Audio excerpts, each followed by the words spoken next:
Object oriented programming में हमने file handling in C plus plus को स्टार्ट किया हुआ था, जिसमें से आज हम देखने वाले हैं how to read data from file. और अगर आपको फाइल हैंडलिंग का बिल्कुल भी आइडिया नहीं है तो इससे रिलेटेड मैं ऑलरेडी एक वीडियो बना चुका हूँ, जिसका लिंक आपको डिस्क्रिप्शन के अंदर मिल जाएगा, आप चेकआउट कर सकते हैं। और अगर आपने मेरी C plus plus programming series से रिलेटेड प्रीवियस वीडियोज़ को नहीं देखा तो प्लेलिस्ट का लिंक आपको डिस्क्रिप्शन के अंदर मिल जाएगा, आप चेकआउट कर सकते हैं। अस्सलाम वालेकुम फ्रेंड्स, वेलकम टू टेक्निकल अमर। जैसा कि हम लास्ट वीडियो में देख चुके हैं कि हम फाइल के अंदर डेटा को किस तरह से स्टोर करा सकते हैं, किस तरह से राइट कर सकते हैं ताकि हमारा जो डेटा है वो परमानेंटली स्टोर हो जाए और उसे हम बाद में यूज़ कर पाएँ। इस वीडियो में हम देखने वाले हैं कि जो डेटा हमने फाइल के अंदर राइट कराया था, उस डेटा को हम किस तरह से रीड कर सकते हैं, किस तरह से हम उस डेटा को यूज़ कर सकते हैं। आप क्या करें, वीडियो को फटाफट लाइक करें, क्योंकि वीडियो को लाइक करना बिल्कुल फ्री है। आपके वीडियो लाइक करने से हमें मोटिवेशन मिलती है और हम आपके लिए इस तरह का इंफॉर्मेटिव कंटेंट लेके आते रहते हैं। हम चलते हैं डेव सी प्लस प्लस पे और इसे देखते हैं प्रैक्टिकली। लास्ट वीडियो में हमने ये प्रोग्राम बनाया था जिसकी मदद से हमने क्या किया था, फाइल के अंदर डेटा को राइट कराया था। तो हमने क्या किया था, एक फाइल यहाँ पे क्रिएट हुई थी, उसे हमने ओपन किया था और उसके बाद हमने क्या किया था, हेलो वर्ल्ड उसके अंदर प्रिंट कराया था या राइट कराया था। उसके बाद हमने क्या किया था, उस फाइल को क्लोज कर दिया था। तो उसकी वजह से क्या हुआ था, ये फाइल क्रिएट हुई थी फाइल डॉट txt। अगर मैं इसे ओपन करूं तो इसके अंदर आप देख सकते हैं लिखा हुआ है हेलो वर्ल्ड। अब हमने क्या करना है कि फाइल के अंदर ये जो कंटेंट है इसे हमने प्रोग्राम के अंदर लाना है और इसे कंसोल पे डिस्प्ले कराना है। तो हम क्या करते हैं, यहाँ पे एक फ्रेश प्रोग्राम बनाते हैं। इसे मैं यहाँ से क्लोज करता हूँ। तो जब भी हम फाइल हैंडलिंग को यूज़ करेंगे तो हमें क्या करना पड़ता है, यहाँ पे एक हेडर फाइल इंक्लूड करानी पड़ती है एफ स्ट्रीम के नाम से। उसके बाद हम क्या करेंगे, क्योंकि लास्ट वीडियो में हम डेटा आउटपुट करा रहे थे या फिर डेटा हम फाइल के अंदर राइट करा रहे थे, तो हमने ऑफ स्ट्रीम क्लास का ऑब्जेक्ट बनाया था। अब क्योंकि यहाँ पे हमने डेटा इनपुट कराना है, डेटा हमने रीड कराना है, तो हम क्या करेंगे, इफ स्ट्रीम क्लास का यूज़ करेंगे। और यहाँ पे आप ऑब्जेक्ट का नाम कुछ भी रख सकते हैं। तो मैं क्या करता हूँ, इस क्लास का एक ऑब्जेक्ट बनाता हूँ इफ स्ट्रीम क्लास का। तो आप देख सकते हैं कि हम जैसे ही हमने C plus plus programming start की थी तब से हम दो ऑब्जेक्ट का यूज़ करते आ रहे हैं। एक है सी आउट और दूसरा है सी इन, जो कि आयोस्ट्रीम क्लास के ऑब्जेक्ट हैं। तो सी आउट हम कंसोल पे आउटपुट कराते थे और सी इन हम क्या करते थे, डेटा लेते थे किसी भी यूज़र से और यूज़र क्या करता था, कीबोर्ड की मदद से डेटा एंटर करता था। तो उसके लिए हम सी इन ऑब्जेक्ट का यूज़ करते थे। क्योंकि हम फाइल से डेटा ले रहे हैं ना कि कीबोर्ड से, तो वो सी इन था जो कि कंसोल के ज़रिए यूज़र डेटा एंटर करता था। ये फाइल से आएगा तो इसका नाम मैं रखता हूँ एफ इन। वैसे आप ऑब्जेक्ट का नाम कुछ भी रख सकते हैं, मैं इसलिए यहाँ पे ऑब्जेक्ट का नाम एफ इन रख रहा हूँ, या लास्ट वीडियो में एफ आउट रखा था मैंने, ताकि आप रिलेट कर पाएँ सी आउट और सी इन के साथ। तो एफ एन ऑब्जेक्ट हमने बना लिया।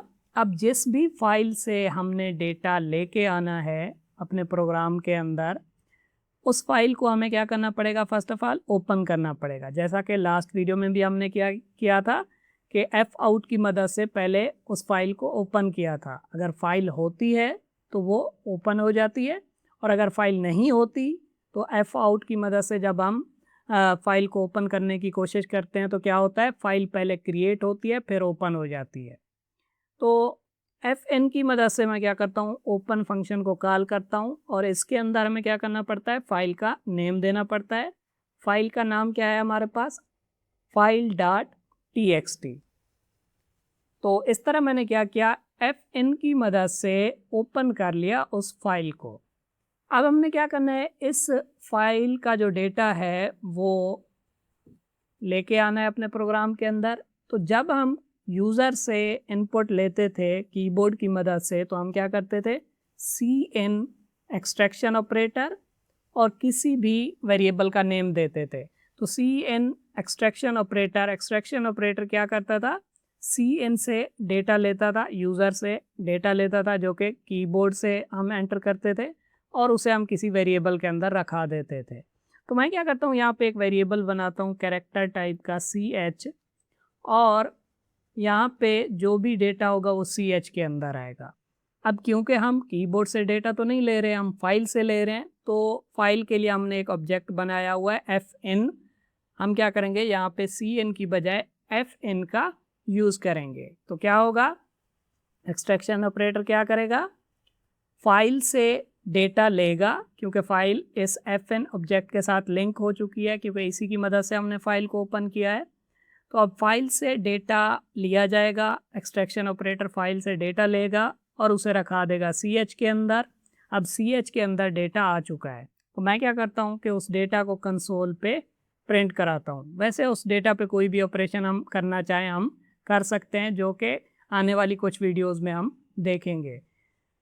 फ़िलहाल मैं क्या करता हूँ कि ch में जो डेटा आया है उसे मैं कंसोल पे प्रिंट कराता हूँ और उसके बाद मैं क्या करता हूँ कि fn की मदद से उस फाइल को क्लोज़ कर देता हूँ।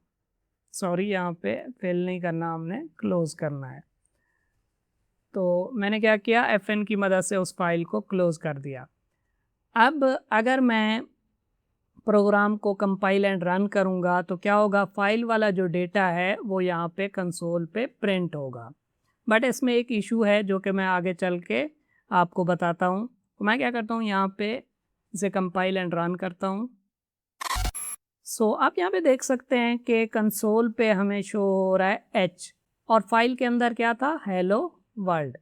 यहाँ पे h क्यों शो हो रहा है, क्योंकि हमने जो डेटा रखाया है वो कैरेक्टर टाइप के एक वेरिएबल के अंदर रखाया है। फाइल से हमने डेटा लिया और ch के अंदर रखाया, और ch क्या था, कैरेक्टर टाइप का था। और कैरेक्टर टाइप के जो वेरिएबल्स होते हैं उनमें जस्ट हम एक ही कैरेक्टर स्टोर कर सकते हैं, तो इसलिए यहाँ पे एक ही कैरेक्टर स्टोर हुआ h।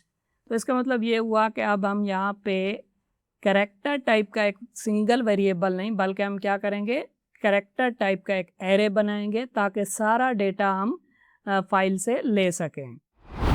सो मैं क्या करता हूँ, यहाँ पे एरे बना देता हूँ जिसका साइज़ मैं यहाँ पे 20 रखता हूँ, और फाइल से हम डेटा लेंगे और इस एरे के अंदर रखा देंगे और उस एरे को यहाँ पे हम प्रिंट करा लेंगे। और हम चाहें तो लूप लगा के भी कैरेक्टर बाय कैरेक्टर प्रिंट करा सकते हैं। बट फ़िलहाल मैं क्या करता हूँ, इसे ऐसे ही रहने देता हूँ कि हमने एक एरे बनाया और उसके अंदर डेटा आया और उसे हमने प्रिंट करा दिया। अब अगर मैं इसे कंपाइल एंड रन करूँ, सो आप यहाँ पे देख सकते हैं अब हमें शो हो रहा है हेलो। हेलो वर्ड शो नहीं हो रहा, बल्कि यहाँ पे शो हो रहा है हेलो। हालांकि हम ये चाहते थे कि यहाँ पे हेलो वर्ड शो हो, क्योंकि फाइल के अंदर क्या था, हेलो वर्ल्ड।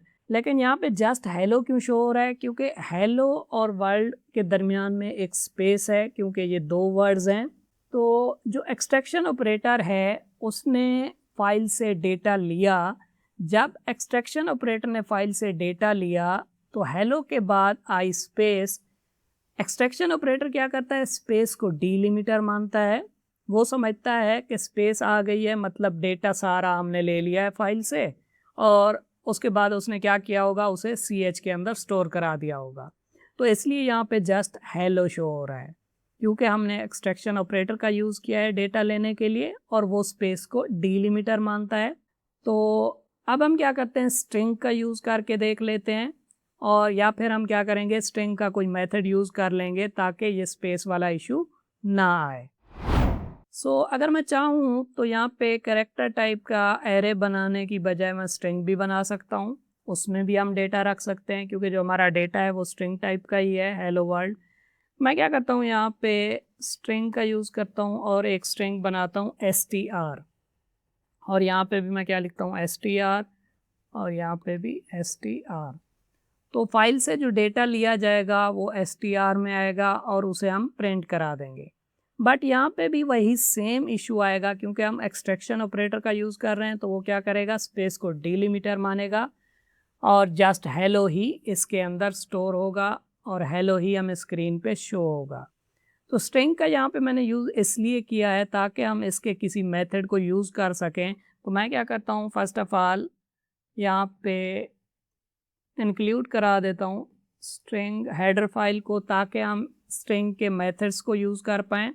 तो यहाँ पे एक्सट्रैक्शन ऑपरेटर की बजाय मैं क्या करता हूँ, स्ट्रिंग का एक मेथड यूज़ करता हूँ जो कि है गेट लाइन। अब गेट लाइन फंक्शन जो है वो क्या करेगा, हम यहाँ पे दो आर्गुमेंट्स पास करेंगे, एक fn जो कि डेटा लेके आएगा फाइल से, और दूसरा हम यहाँ पे आर्गुमेंट पास करेंगे जो कि होगा str।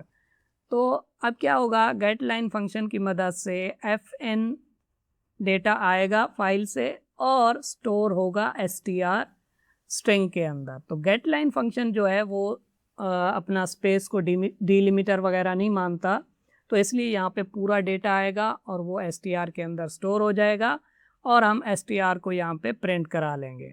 तो अब मैं क्या करता हूँ, इसे कंपाइल एंड रन करता हूँ।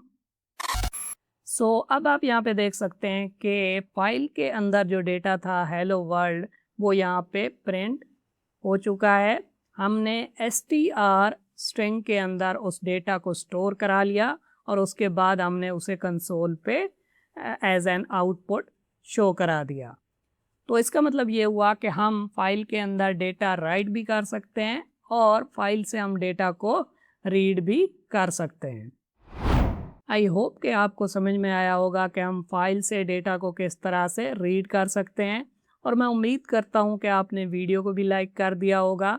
और अगर आपने अभी तक वीडियो को लाइक नहीं किया तो भाई क्या कर रहे हो, फटाफट वीडियो को लाइक करो। आने वाली वीडियोस में हम फाइल हैंडलिंग से रिलेटेड कुछ और मज़ीद चीज़ें भी देखने वाले हैं। तो आप क्या करें, मेरी C++ ट्यूटोरियल फॉर बिगनर्स वाली प्लेलिस्ट को यहाँ से एक्सेस करें। इस प्लेलिस्ट के अंदर मैंने तमाम टॉपिक्स को सीक्वेंस में कवर किया हुआ है। और अगर आप जस्ट ऑब्जेक्ट ओरिएंटेड प्रोग्रामिंग से रिलेटेड वीडियोस को देखना चाहते हैं तो आप मेरी ऑब्जेक्ट ओरिएंटेड प्रोग्रामिंग वाली प्लेलिस्ट को भी यहाँ से एक्सेस कर सकते हैं। और अगर आप C++ से रिलेटेड एग्जाम्पल प्रोग्राम्स को देखना चाहते हैं तो आप मेरी C++ एग्जाम्पल प्रोग्राम वाली प्लेलिस्ट को भी यहाँ से एक्सेस कर सकते हैं। इस प्लेलिस्ट के अंदर मैंने तमाम टॉपिक से रिलेटेड एग्जाम्पल प्रोग्राम्स को कवर किया हुआ है। सो कैसी लगी आपको वीडियो? अगर वीडियो अच्छी लगी हो तो वीडियो को लाइक करें और चैनल को सब्सक्राइब करें। Thank you.